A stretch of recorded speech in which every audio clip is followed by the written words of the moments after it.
On today's episode, I give you two great options if you're on a budget and you need a center midfielder with the box-to-box playstyle. Stay tuned.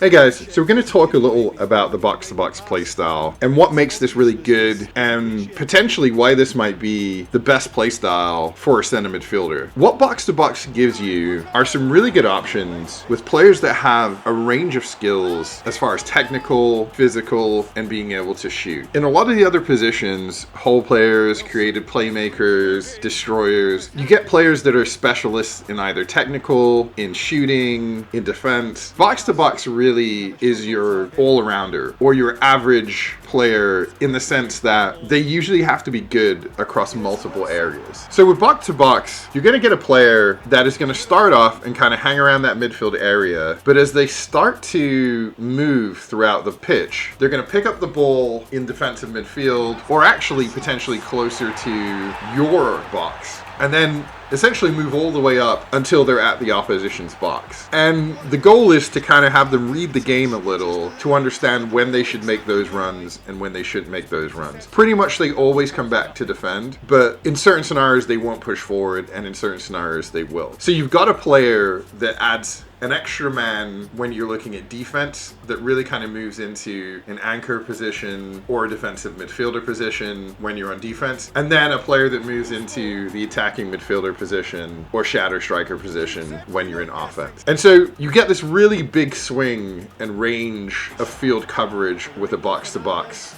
midfielder, and when you play them in center midfield, they're pretty well balanced in relation to the range that they cover. So they're right in a central position, which means they can go back into defense, they can come forward into attack, and they're not burning crazy stamina as if you played them in a defensive midfielder position or an attacking midfielder position where their natural style is going to force them to come back into defense or push all the way forward into attack when they're on the absolute other end of the spectrum, where they'll just burn through their stamina like crazy. All right, so getting into the first player that I found, the two players I'm going to show you have very different play styles, even though they're both box-to-box. So William Ario is a 77 overall rated defensive midfielder who can play center midfield. He's 20 years old, has that box-to-box style obviously, and has no inspire skills. So as we take a look at his abilities, he's only got 66 offensive awareness, so not a super offensive player. I wouldn't expect a ton of runs from this guy, but I was able to observe a few, and you'll see some in the footage. Good ball control at 75, dribbling and tight possession are a little lower than I would like, but really good low pass, really good lofted pass. So the guy can pass the ball around, and I think this is one of his strengths. He has 69 finishing, which means you probably don't want to shoot with him a lot. You're going to pass versus shoot when you get into the attacking third, and 75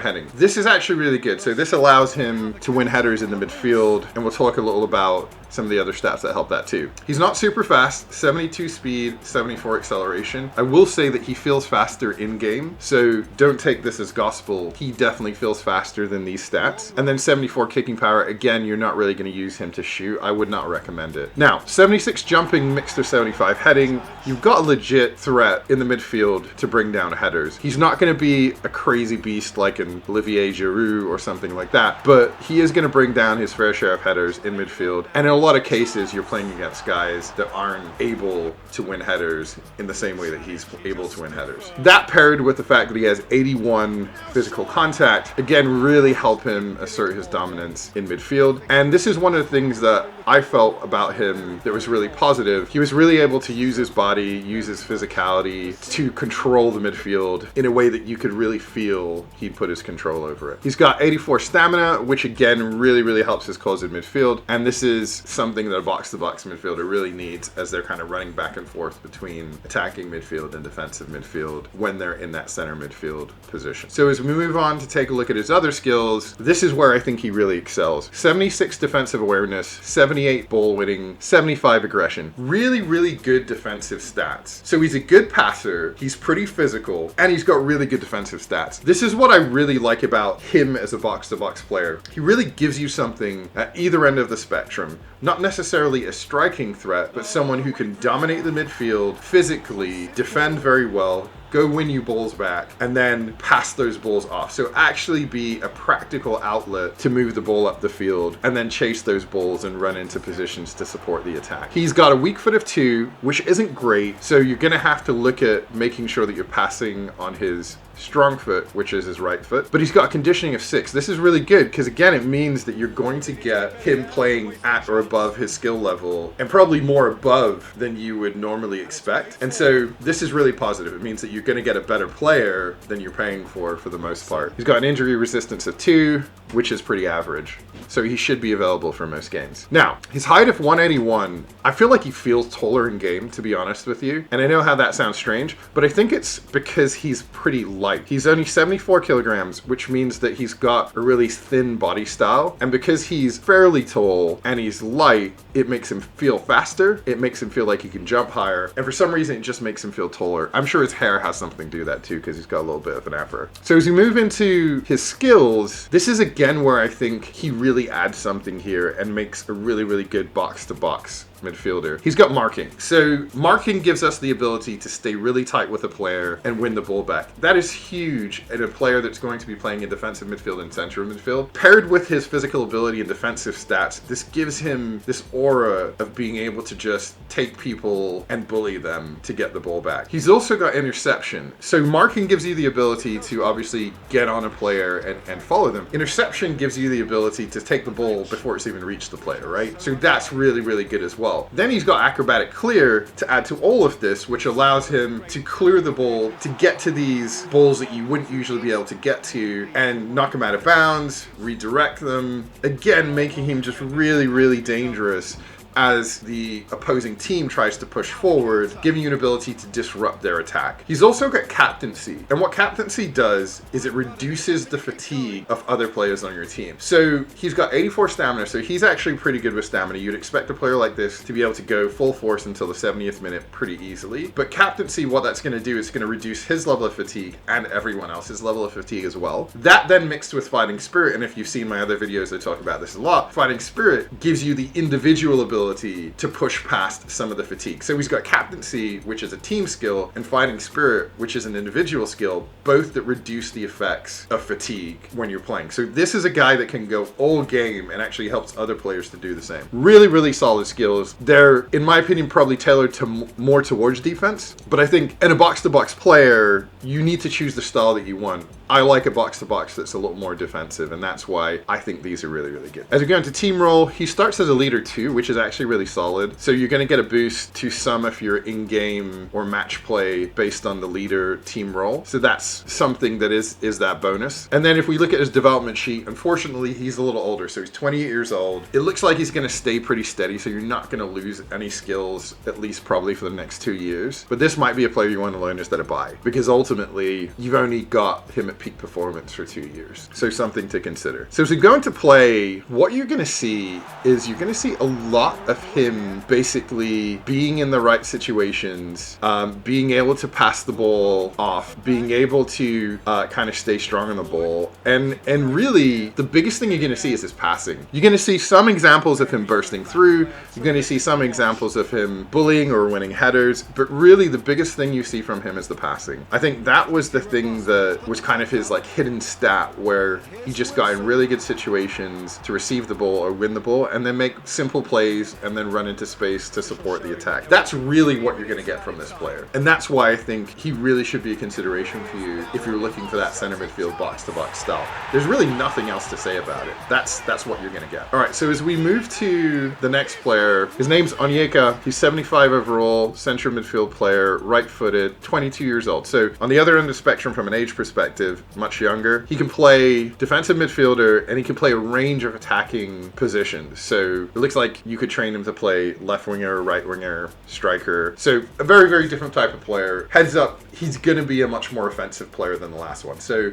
Ariel was defensive. Onyeka is going to be offensive. So if we take a look at his stats, you can already see 70 offensive awareness. Yes, it's not crazy, but it's much better than the last player we looked at. 75 ball control, 72 dribbling, 78 tight possession. So you can see he's much more of a technical player. He's much more of an offensive player based on what we previously saw. He's got 73 finishing, which isn't amazing, but it's decent for a budget player. And he's got 83 speed and 81 acceleration. So those stats are really solid. He's got 74 kicking power, which again, I don't know if you want to be taking shots with him like crazy, but it's decent. And he's got 78 jumping, 75 physical contact, which really you're going to feel when you're using him to go past the man. The physical contact and the bounce means he's going to stay on his feet and he's not going to get pushed off the ball. Those two combined are actually really, really good. That's a really strong combination of physicality and bounce. And then 83 stamina, which again is a box to box, you're going to want to have a higher level of stamina. So as we move to his defensive abilities, 75 defensive awareness. This is actually a real bonus because it's not a player that I would have looked at and said immediately, hey, he can do all the work on the defensive side, but he's got enough to do some work on the defense. He's got 71 ball winning, which is good. Not great. And he's got 82 aggression, which is really going to help him when he's chasing down people going after the ball. He's got a weak foot of 2,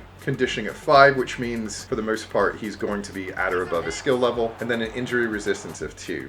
Now, again, he's 22 years old and he's 183 centimeters. So he's decently tall. That mixed with a pretty small frame from a weight perspective, again, add to his feeling of speed on the field and add to his feeling of being able to jump or reach for the ball. So two components that make him feel better on the field with his height and weight. As we move into skills, again, now you see the kind of core difference between these two players. So the first thing you see is that he's got heading. So heading's really good. It means you can win headers better. It means you can put more power behind a header. It means you can be more accurate. So he had good jumping and he's got good heading. And so that makes him a threat in the box. It also helps him in midfield to pass the ball using headers and be pretty accurate doing so. He's got rising shots. Now, this is a bonus because it means that he's going to be able to do a shot type outside of the box or in the box that is more likely to beat the goalkeeper. So this is where, even though his kicking power is low and his finishing isn't great, the rising shots does give him ability to finish with some sort of accuracy in the box. So that's really positive. Acrobatic finishing, I think, is one of the most overpowered skills that you can have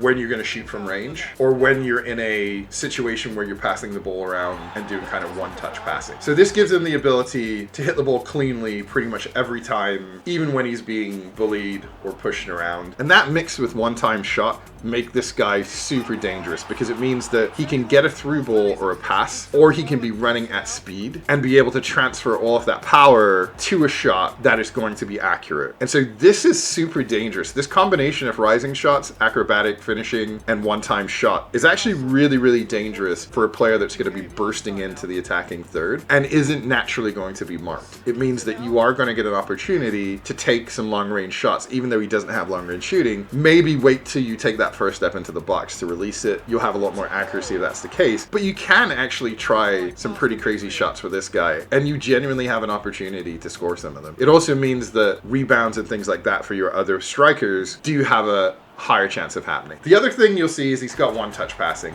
This is really useful if you're pinging the ball around your midfield, or you're doing 1-2s, or you're doing a little more intricate play. So again, this comes back to this guy being a little more offensive. On the flip side, he's got marking and interception. So I talked about those two skills with the last player. Marking helps him get on top of a guy and stay on top of him, so not allowing him to get past. And interception, you know, is cutting off the pathway of the ball. So he's got two really good defensive playing styles as well, but I see him much more as an offensive player, and I think you're going to see that too. You're going to feel that he's much more offensive, and it could just be that he gets into more offensive positions, which is why he feels that way. But for me, you have to choose between an offensive box-to-box player or a defensive box-to-box player, and he is much more of the offensive box-to-box player. In team role, there's nothing there, so he doesn't add anything to the team. But when you look at the development sheet, this is definitely a player that you can buy. He's 22. He starts off at 75. You can see that there's going to already be a natural jump there over the next 2 years where he's going to be somewhere around 77, 78. You could legitimately get this player up to 80. And I think he'll be really solid as an 80 rated player, maybe a player coming off your bench. You would expect that you're going to be in the higher divisions at that point. But he's someone that can add to your team and just put in work, really. Just do a lot of really good stuff for your team. So in the gameplay, you're going to see exactly what I've been talking about. You're going to see a guy who is getting into attacking positions, who is able to score and pass the ball around and be a part of the attacking play, but then someone who is also able to kind of take the ball and transition the ball through the midfield and defense into attack. And so that's definitely where I saw a lot more of this guy bursting through, breaking through the line, causing a lot of problems.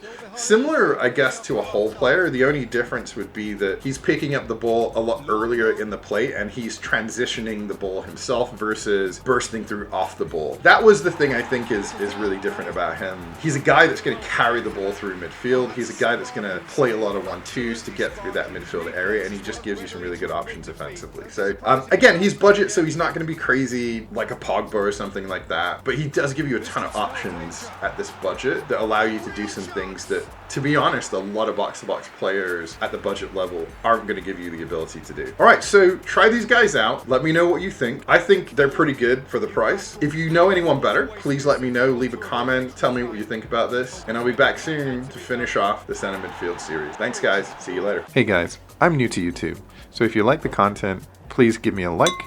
If you like the topics, please subscribe, and always leave a comment if you can. Thanks, guys.